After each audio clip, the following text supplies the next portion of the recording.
বর্তমানে হঠাৎ করেই ব্যাংক থেকে টাকা তুলে হাতে রাখছে মানুষ। তবে কি ব্যাংকের প্রতি দিন দিন আস্থা কমছে দেশের মানুষের? কিন্তু প্রশ্ন হচ্ছে কেন? যেই ব্যাংকে টাকা রেখে মানুষ রাতে স্বস্তির ঘুম দিত, আজ সেই ব্যাংকে টাকা রেখেই বড় আতঙ্কে আছেন তারা। যেন নিজের কষ্টার্জিত টাকা ব্যাংকে রাখলেই নিরাপদ, এই বিশ্বাসে ফাটল ধরতে শুরু করেছে। আর এরই মধ্যে বাড়ছে ব্যাংকের বাইরে থাকা নগদের পাহাড়, যা দিচ্ছে অর্থনীতিতে নতুন এক সতর্ক সংকেত। বাংলাদেশ ব্যাংকের তথ্য বলছে, চলতি বছরের মার্চের শেষে ব্যাংকের বাইরে থাকা নগদ অর্থ দাঁড়িয়েছে 3,03,018 কোটি টাকা। মাত্র 4 মাস আগে ডিসেম্বরে এই পরিমাণ ছিল 2,75,343 কোটি টাকা। অর্থাৎ কয়েক মাসের ব্যবধানেই মানুষের হাতে ব্যাংকের বাইরে চলে গেছে প্রায় 27,675 কোটি টাকা। বিশ্লেষকদের মতে এর পেছনে কাজ করছে কয়েকটি কারণ। উচ্চ মূল্যস্ফীতির কারণে মানুষ দৈনন্দিন খরচের জন্য বেশি নগদ অর্থ হাতে রাখতে চাইছে। পাশাপাশি কিছু ব্যাংকের প্রতি আস্থার সংকটও বড় কারণ হয়ে দাঁড়িয়েছে।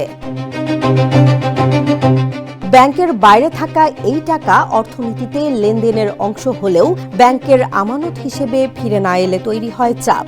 কারণ ব্যাংকগুলো আমানত সংগ্রহ করেই ঋণ দেয় এবং অর্থনীতিতে অর্থ প্রবাহ ধরে রাখে।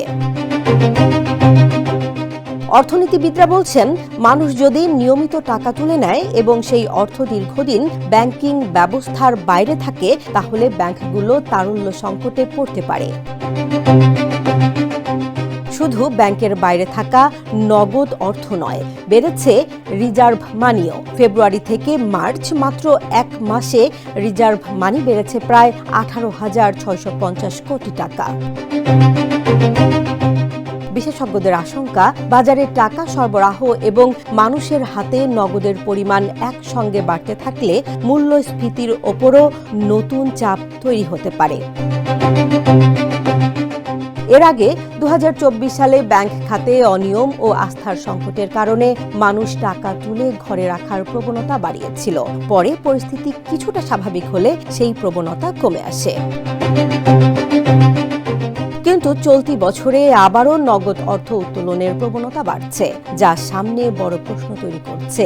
মানুষ কি শুধু নিরাপত্তার জন্য টাকা হাতে রাখছে, নাকি ব্যাংকিং ব্যবস্থার ওপর কমছে তাদের বিশ্বাস?